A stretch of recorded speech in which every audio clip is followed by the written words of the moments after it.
Today's adventure brings us to the Gilgo Beach killer house. And then we're going to go and see if we can find the locations of the victims. He had a house in Massapequa that supposedly looks very dilapidated.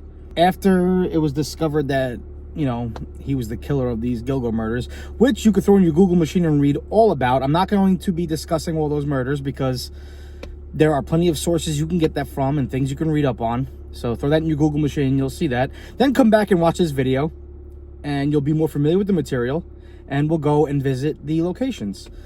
Now, the locations have been very documented on documentaries, on Google and news articles and stuff like that. They even have maps that you can find that kind of show where they are on Ocean Parkway. They're all along Ocean Parkway by the beach in Long Island. After they figured out who the killer was, they had to put police officers outside of the home because it became such a tourist attraction because people wanted to see the house. So I don't know what it's been like since, because it's been about 2 years now since the killer was discovered, who the Gilgo killer was. So I don't know if you could still get to the house, if they're still guarding the house with police. I have no idea what to expect. So we're going to head over to the house first in Massapequa, and then we're going to go along Ocean Parkway and try to see if there's any memorials or anything to kind of show us where generally the bodies were found, or if there's anything specifically there to exactly show where the bodies were found. So buckle up and let's go. All right, so the first thing that I want to point out, it's going to be coming up on the left over here, but it's a beautiful neighborhood, and all these houses are very nice houses. Some of them are big, some of them are medium, some of them are small, but they're all pretty much nice houses. And his house is the one house that looks like utterly shit, no offense, compared to all the other ones. You're going to be seeing it on the left here. It's red. It's a red house, but on the left and right sides, big, beautiful homes. And then that one just stands out like a sore thumb. There is no police guarding it, but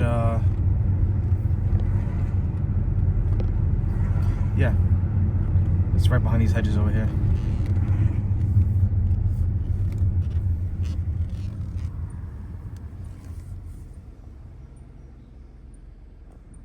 This was the Gilgo Beach killer's house.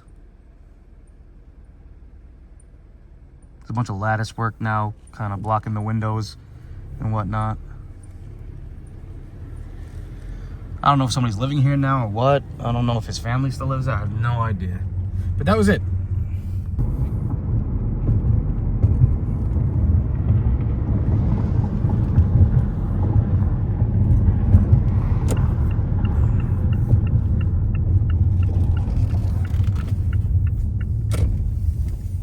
So this is Oak Beach Park. So the story starts off in Oak Beach on Long Island, which is a little farther up from Gilgo Beach. And the reason why it starts there is because they are searching for this prostitute named Shannon Gilbert, who went missing, and she called the cops, and on the phone with the cops, she was running from who we presume was the killer. And she runs to this house in Oak Beach and knocks on the door, asking for help. Then she runs to another house in the same area. You can't go in there now. It's a private area, private community. You have to, there's a fence with a drop down and everything that you have to go past. So I'm not a resident, so I can't get in there, but I can film from the side street over here. So after she goes to this house and knocks on the door, she runs to another house in the same area. They turn her away, but they call the cops, saying there's a woman knocking on my door running from somebody who needs help, but I'm not letting her in. And eventually her remains at the end of the investigation would be found not far from here in the Oak Beach area, in the marshland. But the search for this woman is what led to the discovery of all the Gilgo Beach murders and all the Gilgo Beach murder victims.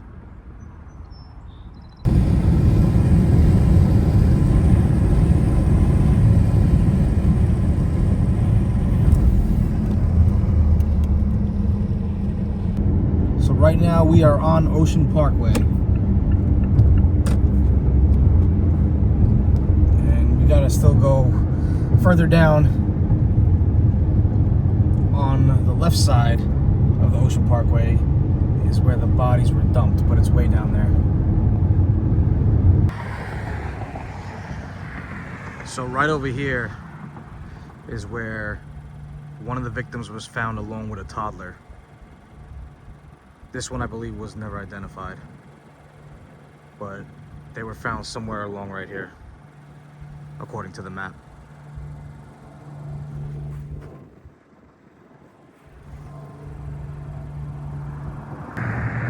I don't believe this fence was here when he was dumping all these bodies. I think they added this recently. Should we go over it?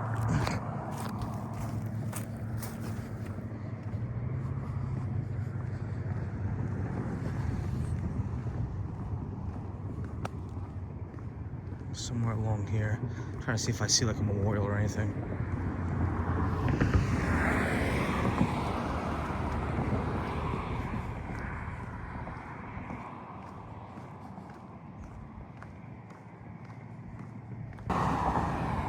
So after walking along the stretch for a while, I noticed that there's a number 13 here in the path. I don't know if this is like a marker and this is where the location was where they found them, or if this is just for something else. Could be for something else, but I just find it interesting because I don't see any other ones. But the woman and her toddler were found somewhere over here along this section.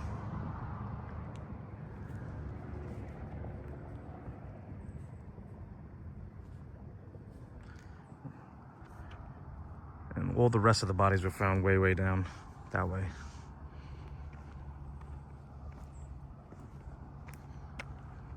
So he would have pulled over on the side right here. Like I said, this fence wasn't here, I don't believe. So you can see my car parked over there. And right over here is where the 5th victim, Jessica Taylor, would have been found. Right here somewhere.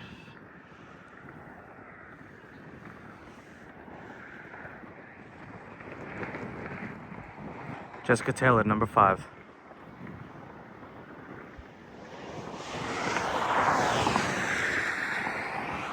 The rest of the victims that were earlier, before Jessica Taylor, are down there more. And we just came from down there, where the unknown Jane Doe and her toddler was found.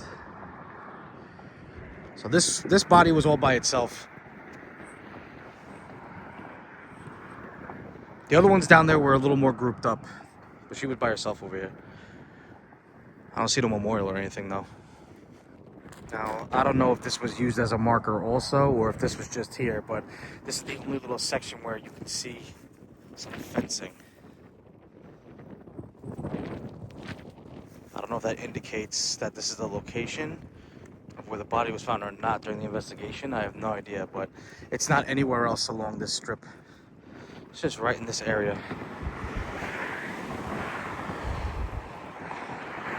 I don't know if that was part of the crime scene or what. I have no idea. It might be nothing, but I'm documenting it anyway, just in case.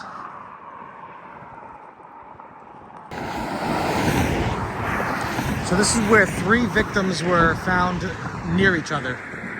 Very close to each other, and I forgot their names. I think one was Bartholomew and Waterman, and I forgot the third one, but from what I could see, that looks like balloons right there. That looks like a gold balloon and a silver balloon. I'm not sure if that's linked to the bodies that were found, but it definitely stands out in this area. It's kind of far from the walkway and the street, but I don't know how deep in these bodies were in this area, but there's definitely some balloons right there.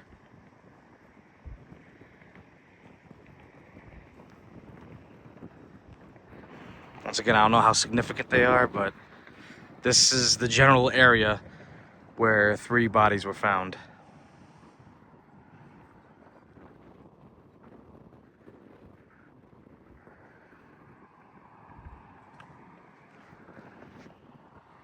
It's kind of creepy out here. It sure is. See, my car is parked all the way down there. The red car right there. So I walked all of this because this is the general area where the 3 bodies were found.